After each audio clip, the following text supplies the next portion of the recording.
झारखंड में बड़ा फैसला, हेमंत सरकार ने लिया ऐसा कदम जिसे सुनकर हर कोई हैरान रह जाएगा। आखिर क्या है पूरी कहानी, सच जानने के लिए वीडियो को आखिर तक देखें, वरना आप सबसे जरूरी अपडेट मिस कर सकते हैं।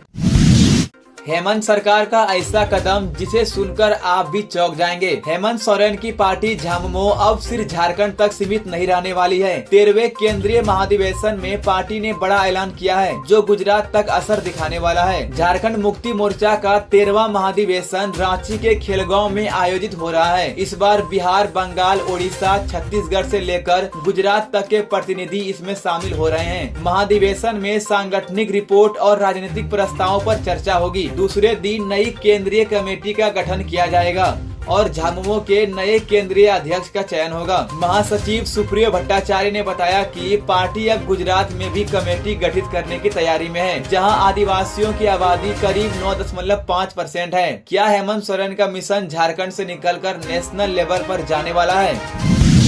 झारखंड में नौकरी के नाम पर ठगी, फर्जी वेबसाइट से बचें। झारखंड में नौकरी के नाम पर बड़ा फर्जीवाड़ा सामने आया है। एक नकली वेबसाइट के जरिए युवाओं को ठगा जा रहा है और वो भी स्वास्थ्य विभाग के नाम पर। वेबसाइट का नाम है ई-औषधि झारखंड.online और दावा किया जा रहा है कि झारखंड ग्रामीण स्वास्थ्य मिशन समिति में प्रोजेक्ट मैनेजर और अन्य पदों पर भर्ती हो रही है, लेकिन सच्चाई कुछ और ही है। राष्ट्रीय स्वास्थ्य मिशन के अभियान निर्देशक अबू इमरान ने खुद साफ कर दिया है यह वेबसाइट और इसमें दिए गए सभी विज्ञापन पूरी तरह फर्जी है। उन्होंने युवाओं से अपील की है, नौकरी के नाम पर कोई आपसे पैसे मांगे या अनऑफिशियल वेबसाइट पर आवेदन कराए तो तुरंत सतर्क हो जाएं। हमने कोई वैकेंसी नहीं निकाली है।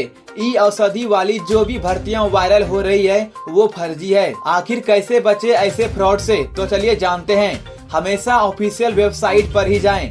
कोई पैसा मांगे तो समझिए मामला संदिग्ध है। सोशल मीडिया पर दिख रहे लिंक से बचें। भर्ती से जुड़ी जानकारी केवल सरकारी वेबसाइट या अखबार से लें। चिलचिलाती धूप से मिलेगी राहत, कुछ ही देर में झारखंड का मौसम करवट लेने वाला है। जानिए कब और कहां होगी बारिश। झारखंड में उमस और चिलचिलाती धूप से जूझ रहे लोगों के लिए अच्छी खबर है। मौसम विभाग ने जारी की है ताजा जानकारी। कुछ ही घंटों में कूल होने वाला है मौसम। रांची, रामगढ़, बोकारो और धनबाद इन जिलों में अगले 1 से 3 घंटे के भीतर तेज आंधी, बारिश और गरज के साथ वज्रपात की संभावना है। IMD ने रांची और रामगढ़ के लिए येलो अलर्ट और बोकारो और धनबाद के लिए ऑरेंज अलर्ट जारी किया है। और बात यहीं खत्म नहीं होती। देवघर, दुमका, गिरिडीह और जामताड़ा जिले में भी मौसम का मिजाज बदलने वाला है। कुछ ही घंटों में इन इलाकों में भी तेज हवाएं, गरज और बारिश देखने को मिल सकती है। बारिश के आसार 19 अप्रैल तक, तेज हवाएं चलेंगी। 17 अप्रैल तक ऑरेंज और येलो अलर्ट जारी, बिजली गिरने की संभावना, सतर्क रहें।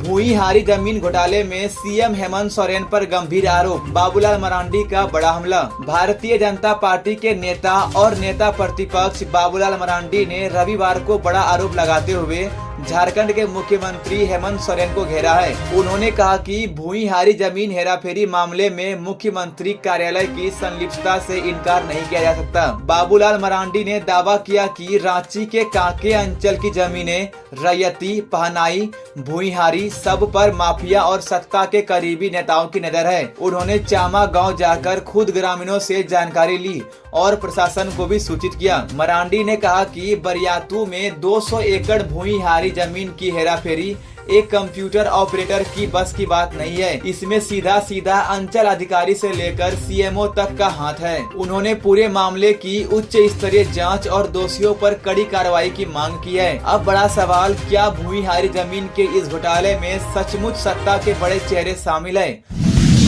खेत में काम कर रहे किसान को मारी गोली, रांची में दिन दहाड़े फायरिंग। राजधानी रांची के नगड़ी थाना क्षेत्र में उस वक्त हड़कंप मच गया जब खेत में काम कर रहे एक किसान पर अज्ञात अपराधियों ने फायरिंग कर दी। गोली लगते ही किसान गिर पड़ा और आसपास के लोग उसे बचाने दौड़े। घटना में घायल किसान राजकुमार महतो को तुरंत इलाज के लिए अस्पताल भेजा गया। डॉक्टरों के मुताबिक गोली उनके पेट में लगी है। फिलहाल हालत स्थिर है। स्थानीय लोगों के अनुसार 2 बाइक सवार अपराधी खेत में पहुंचे और बिना कुछ कहे फायरिंग शुरू कर दी। ग्रामीणों का कहना है कि ये फायरिंग किसी आपसी विवाद का नतीजा हो सकती है। शुरुआती जांच में सामने आया है कि गोली चलाने वालों में कोई परिचित भी शामिल हो सकता है। पुलिस ने 2 संदिग्धों को हिरासत में लिया है और पूछताछ जारी है। थाना प्रभारी अभिषेक कुमार ने बताया कि अपराधियों की पहचान और गिरफ्तारी के लिए छापेमारी की जा रही है। बोकारो में लड़की को लेकर हुआ विवाद, फल विक्रेता को मारी गोली। बोकारो के सेक्टर 4 थाना क्षेत्र स्थित लक्ष्मी मार्केट में उस वक्त हड़कंप मच गया जब एक फलवारी विवेक साव को अचानक गोली मार दी गई। हमलावर ने पहले नाम पूछा, फिर थप्पड़ मारा और सीधे गोली चला दी। गोली विवेक के दाएं कंधे को चीरते हुए निकल गई। हैरानी की बात ये रही कि गोली चलाने वाला खुद घायल व्यापारी को अस्पताल छोड़कर फरार हो गया। सूत्रों की माने तो विवाद एक लड़की को लेकर था। बताया जा रहा है कि किसी युवक ने लड़की को भगाया था और लड़की कभी विवेक के मोबाइल से बात कर चुकी थी। हमलावरों ने उसी नंबर को ट्रेस कर विवेक तक पहुंचा। घटना के तुरंत बाद सिटी डीएसपी आलोक रंजन दल बल के साथ मौके पर पहुंचे और जांच शुरू की। कोडरमा पुलिस ने तत्परता दिखाते हुए गाड़ी नंबर के आधार पर 5 आरोपियों को गुमो के पास से अरेस्ट कर लिया। झारखंड के लेटेस्ट न्यूज को सबसे पहले देखने के लिए हमारे चैनल को सब्सक्राइब जरूर करें।